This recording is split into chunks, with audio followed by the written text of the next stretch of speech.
off season, during the season. Who knows where Jalen Hurts going to be 5 games from now? He's getting better. So it's not, I think it's too early to pass judgment on him, but I like the maturation the path that he's on.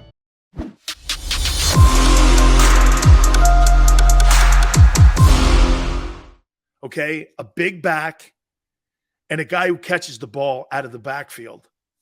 A guy like Byars in today's NFL, dude, you're talking big money. You think Christian McCaffrey got big money? You're talking a lot of dough for a guy that could do it all there. Like Brian Westbrook, I've said that to you before, one of the best weapons that organization has ever had. And, can you imagine Keith Byars in today's NFL? Keith Byars in today's NFL would make what, Keith? I would make it start at $10 million and go up a year. Double digits. I don't want to think about it too much. Today's my birthday, and I wish I could move my birthday back about 30 years. Holy cow, man. Congratulations to you. Keith, tell me, what made Eagles in Cowboy Week different than every other week on the schedule? I guess it was not only that week, but all the NFC East games were different. But the Cowboys was a little bit more because they used to stick it to the Eagles for so long in the 60s and the 70s. So by the time the 80s, the Eagles had a lot of get back to get. And so that's what made it different. And from that point, so when Wilbert Montgomery did you enjoy playing in that game more than you did did you enjoy playing in that game more than you did the Giant games? The victory was more satisfying. It was more satisfying because the Cowboys are so arrogant. We're America's team. No, we're America. You're not my team. I live in America. You're not my team. And so that was the arrogance that came with them. So it was love. It was good knocking them off the block. What was it like playing for Buddy? Loved it. I love playing with Buddy. We always ask for answers, and you want truth from your coach. Tell me how you really feel, whether I like it or not.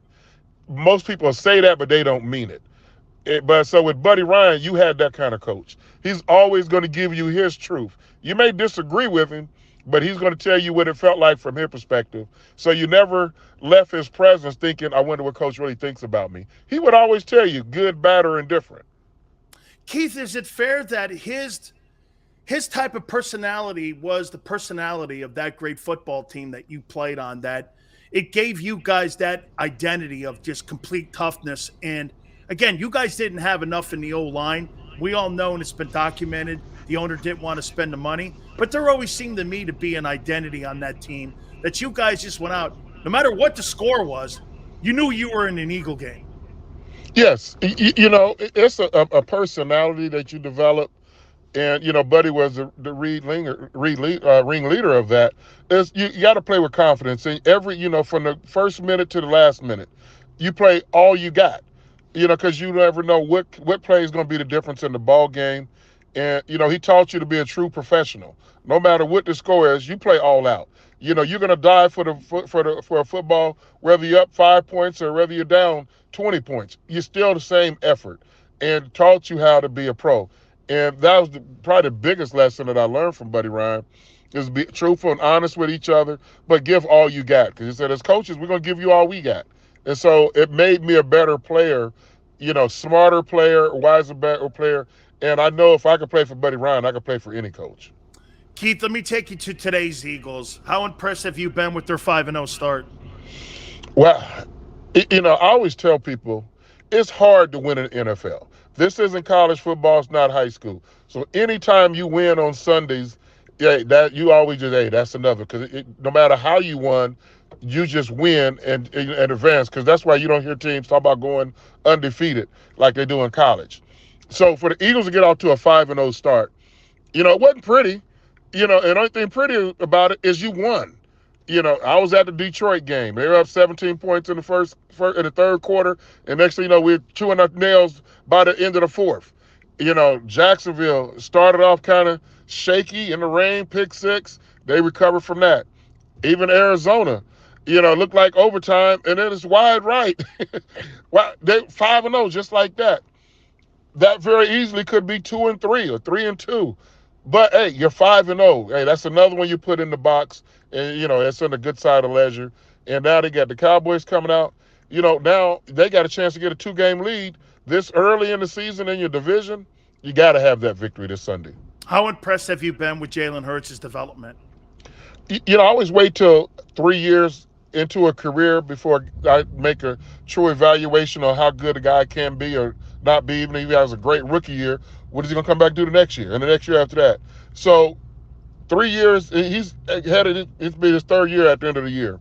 He's improved a lot from his rookie year to last year. He's improved even more from his second year into his third year. He's 5 games into his third season. I mean, if without his effort against Detroit, people upset he ran a lot, but if he didn't run, he wouldn't have those yards. So he's proving to be, whatever it takes to win the football game. If I need to run more, I'll run more. If I need to throw more, I'll throw more. And he's been a weapon, a truly godsend 5 games into the 22 season. You see, I don't see the similarities between him and Randall, because Randall to me was a pocket passer. I mean, who could run? I mean, he was a gifted thrower, and maybe Randall, everyone's talking, Keith, and I don't know if you see the same comparisons. They talk about Josh Allen. My wife said it the other day. She's like, shit, that's Randall Cunningham. Randall did that stuff. Randall just didn't have the offensive horses in front of him that Jalen does today. Do you think he has to improve more, though, being a pocket passer, for him to really take this team to the level that they need to have? Because, again, this is a passing league, Keith. Or do you think he can win the way he's winning? Well, I think he's going to mature into being that pocket passer and run as he needs to. I mean, look at Josh Allen from his rookie year to today. Josh Allen in Buffalo has gotten better each and every year. They got him a quarterback coach with Dabo. After his first year, they got him receivers, and he improved every year, and he's still improving. He hasn't even hit the apex of his career.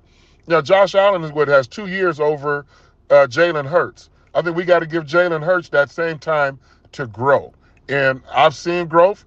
And as long as Jalen continues to work hard each and every off season, during the season, who knows where Jalen Hurts is going to be 5 games from now. He's getting better. So I think it's too early to pass judgment on him, but I like the maturation the path that he's on. 2 last questions here for you. Give me a Dallas Eagles moment, and give me a game that will always stick out with you the most in between this rivalry. What game do you remember that had the most intensity and the best storyline around it? That was a success for you guys, but is there a moment in that series that you played? God, all those legendary games that you played against those guys. I don't know if I have a 1 or 2 moments, because so many of them. It's just a lot of fun. But 87 after the strike, they had all the scab play. Eagles had all scab players.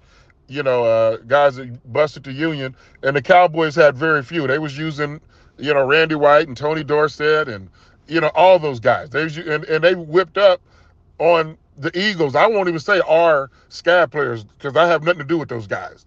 they I hear you, man. I was in that strike too, Keith. I was on the picket line too, man. And by the way, you and me, not many people know this. Hey, Sean Payton, kiss my ass. Thank you. Keith. Yes. He shouldn't even have a job. I'm a union guy. So we play the Cowboys when the real Eagles come back. And, they had run roughshod over the Eagles, so we couldn't wait to play those guys. And that game, Buddy was upset. We got to get them. We got our real Eagles back. We whipped them. And then at the end of the game, when we were taking a knee for the victory formation, we threw the Hail Mary to Mike Quick in the end zone. It was a pass interference penalty. I scored a touchdown to send the Cowboys on like, yeah, this is what it is. That's so disrespectful. Oh, we'll show you disrespect. We'll show you disrespect. You don't like it, do something about it. And we went on, and we didn't lose to them again as long as Buddy Ryan was the head coach. And so I love that. Playing them on Thanksgiving, Buddy had choked on a pork chop. They tried the pork chop, Paul. I'm like, wait a minute, y'all gonna take advantage? Okay. Okay, Troy Aikman, I know you're just a rookie, but you're going to see what Eagle football is all about. You know, we spanked them again. So anytime you whip the Cowboys, it means something. Anytime you play them, it's different.